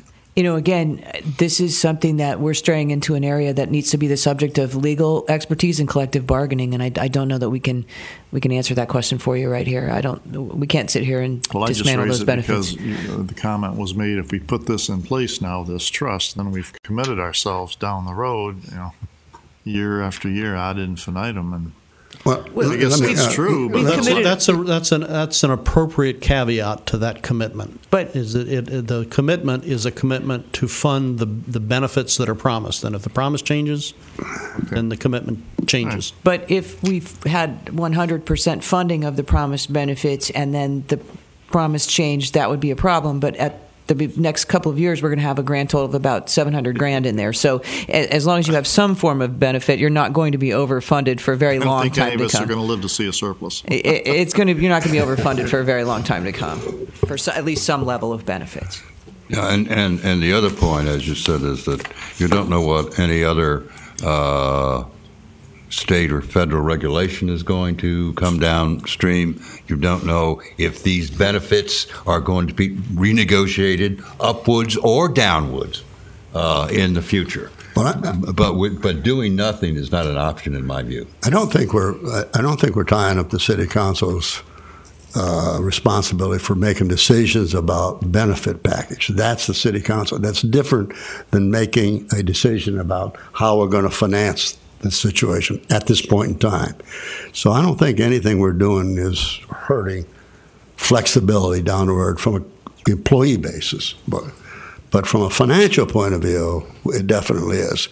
Again, I'll agree with your motion that we should go ahead and resolve the city should move ahead on this program. And I would say I'd modify it only to the extent I would like an occasion to look backwards at a shorter period of time. Currently, I think we ought to live with the 27 and relook with the cities and financial directors a shorter period of time in the future. Do we have a second? Was that a motion? I'll second that. You want to restate the whole motion? The boss did. I did not hear a motion at all. Oh. I'm making a motion that we go forward on a trust as outlined in our report. Initially using a 27-year amortization. Modified only to the extent that we'd like to relook at maybe in the next couple months, a shorter amortization period of time, perhaps down to the 22 years. I don't know. But Cindy could prepare us several recommendations, thoughts. That's what I'd like to do for you if you'd like. We'll get together. He'll run the numbers for a couple of different amortization periods. We have several meetings before we get to budget season. So I can bring you back some numbers, and then you can make your recommendation to council with numbers attached to it. And the city council can make its own decisions thereafter. And while he's doing the shorter ones, going back to a statement that was made, and I think, Noah, you made it, There's 30-year mortgages as well. You can get them on the market. Maybe we need to run the numbers on the 30-year time frame as well, because in 30 years, Vero Beach still plans to be here. So I'm not sure, Jim. I didn't think you could go back to 30 because we've used up the first 3 years of the starting of the program. So I think the way I read it, we're locked into the maximum 27 now. Is that right? For funding the plan, you can do anything you want. What GASB says you have to book is limited to 30, no more than 30. Okay. Yeah. That was my understanding. Okay.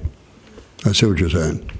Mr. Chairman? But I mean, going from 22 to 25 to 27 to 30, I just want to throw in a higher number too, just in case we do get into the budget thing. And again, I think in 30 years, we're still going to be here probably talking about this issue. But Mr. Chairman, I think to be in order, I need to withdraw my second from the previous motion. But I would like to see us just make a recommendation that it be looked at and come back with some additional data. But I think we support the concept. And then beyond that, we could make a recommendation at a future meeting to say how many years or what it would look like once you had the opportunity to work those out.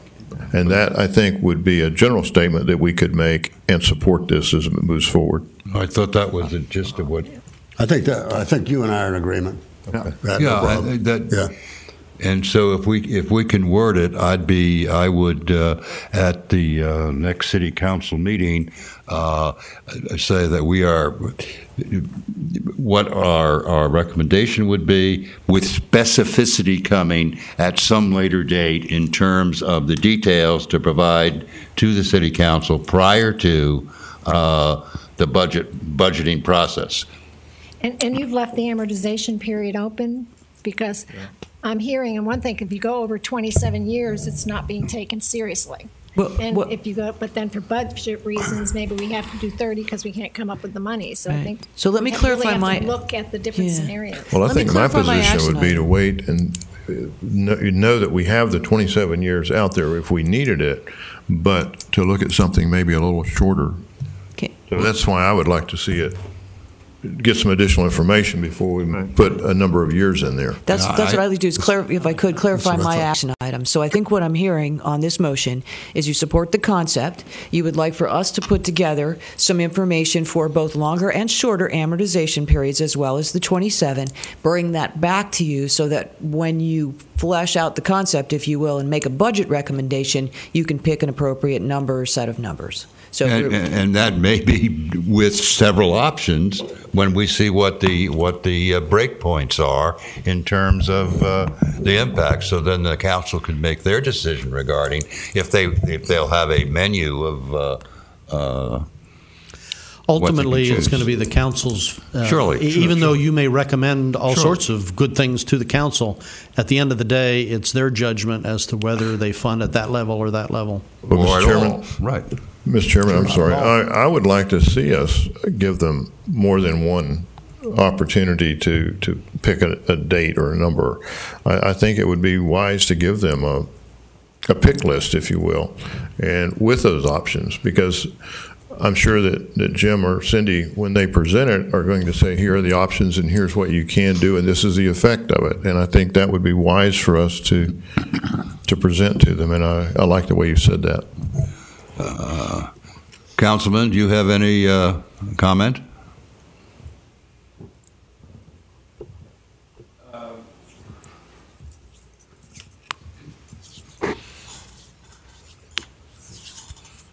It's early for me, just like it is for Cindy.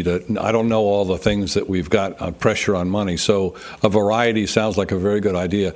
I think we really, I agree with you that we ought to be going ahead with this, and I don't know at what level, and that's the question, and we'll see that during the budget process. I think it's a great idea. Well, Mr. Olds, weren't you going to be working on a 5-year forecast anyway going forward? I hope we can do longer than that. I hope we can do a lot longer than 5 years. But looking out and seeing what we need and what the pressures are, this is obviously a big thing because it's going to be continuing every single year. Right. Yeah. Thank you. So you want to have if we're clear on what we're recommending, you want to have a vote? Call for the motion. Well, do we have a second and we're good to go? Right, I thought that you withdrew the second, and if there I was did, another because second, we I had didn't hear a it. date specific, Okay. a specific number of years. So if we modify that Then to you will second it. amend it, then I would be happy to offer my second to the motion. Any comment? All in favor? Aye. Opposed? Passes unanimously. I see disclaimers here. after we've made our recommendation and it's been approved. I was looking for the delete button, Mr. Chairman. Now we have the small print, a little Columbo. Now, just one more thing. Just one more thing. Now that we've made the motion, whatever it is, we can move forward. Yes. Right.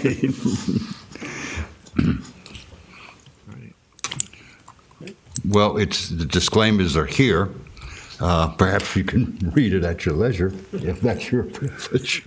I did before I made my second, Mr. Chairman. But Sidney, I wouldn't mind seeing, and I think you have them in the records, your forecast over the next 4 to 5 years, what it is anyway. We'll put some numbers together Yeah, you and bring have you it, back sure. something as simple as possible, just maybe a tabular format. This is what it would look like for the coming budget year for this length of amortization, this length. I'll break it out for you, as I've done for myself, on the back of the envelope, if you will, by fund, so we can see what impact it would have on general fund, because electric utility. the reality, a lot of this $26 million is in my head, is clearly allocatable to the enterprise funds.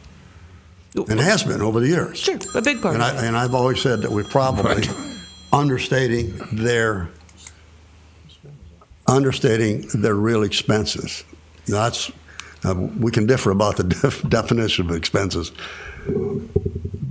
but I think sometimes the city takes a little more abuse about the enterprise funds than it should, because if we were properly allocating these full costs that we should be amortization, our revenue would our receipt cash would have been a lot less. It goes up, like you said. It's I don't know how much of it. It's two. I don't know how to shut it off. It's done. It's two. I'm looking at between 200,000 and 300,000 for the electric utility. For Yeah, a instance. couple $100,000. You know, But over another the- 100 for water sewer. So Yeah. But if we do this, and this is what I'll bring back to you, in addition to the net cash that he's going to help me calculate would be the requirement, I will take that net cash and also break it out for you by fund as to how the budget impacts I think would look for 15, 16 by fund. In the final analysis, it's the same allocation of the $35 million. It's the same pro rata share. So in my head, I sort of know that the enterprise fund has about a 20% liability of a $35 million deal, period. $7 million someplace.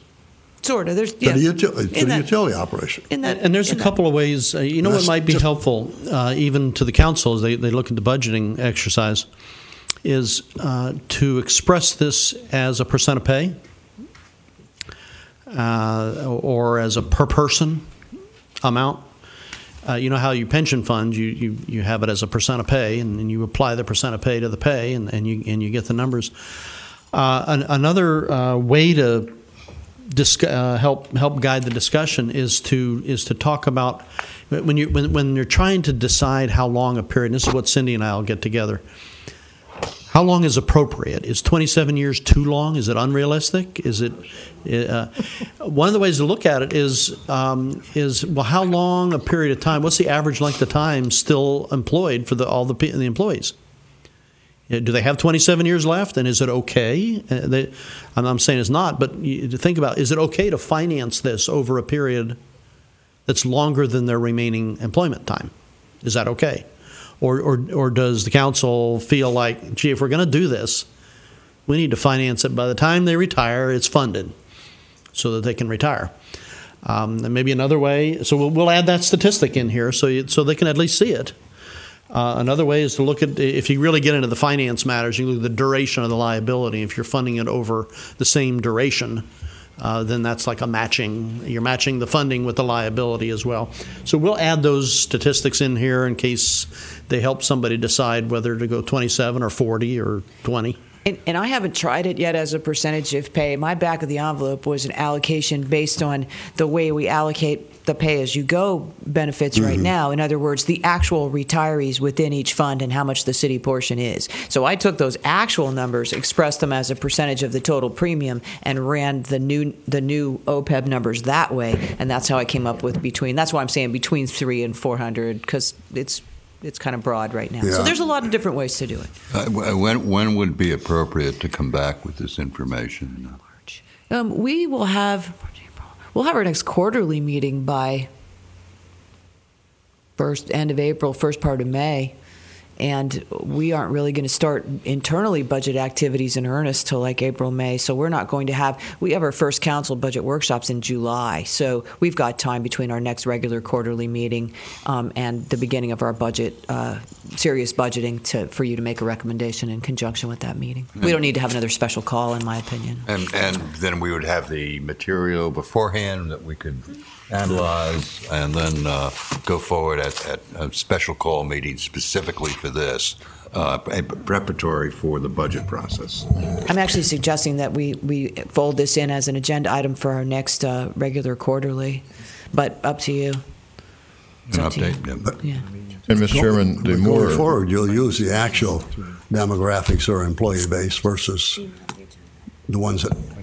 We always do. His valuation is based on the actual demographics Right. every year of who's actually in the plan, how old they are, what plan they're on. It's the base. It forms the basis for his valuation every year. And Mr. Chairman, the more lead time, of course, we could have to review and analyze that data, the better. I think it would give us an opportunity to go through it more thoroughly. Well, we'll look for a meeting sometime toward the end of April, beginning of May, and we'll shoot for that. And if it's okay with you, in conjunction with your normal quarterly meeting, so you don't have to have an extra meeting, because your normal quarterly meeting isn't going to really it's going to have a quarterly financial report, everything still looks fine, and a quarterly rate sufficiency analysis, which will be close on the heels of the special meeting you're having next week on rates. So there really won't be a lot on that quarterly meeting besides this. So why not just have one meeting? Yeah, that's fine. It's okay with you? Sure. Okay. Any other comments? Well, at the risk of offending some, I think that this represents a climate change and the way we approach our benefits. Mr. Chairman, before you all adjourn, I just get on the soapbox one more time because Glenn made a comment the other day that sometimes we take a little bit of a beating for our transfers from our utility funds to allocation of cost. And I think Cindy has done a remarkable job of showing us how we can quantify when there is a cost associated with a payment back to general fund from any of the utilities. It's either based on the population, it's based on the actual cost. And so we really have that down to a very quantifiable basis if anybody cares. And so I agree with you, Glenn. I think that we've come a long way. Our 6% can be pegged to a 6% franchise fee that the county charges. So we have some backup and reasons why things happen in our utilities. And sometimes it's lost in the conversation, and I understand why. It's a very emotional process, but the better information, the better off we're going to be. And I wouldn't want to deviate from this either, because if the electric department owes us, $200,000, they owe us $200,000. That's right.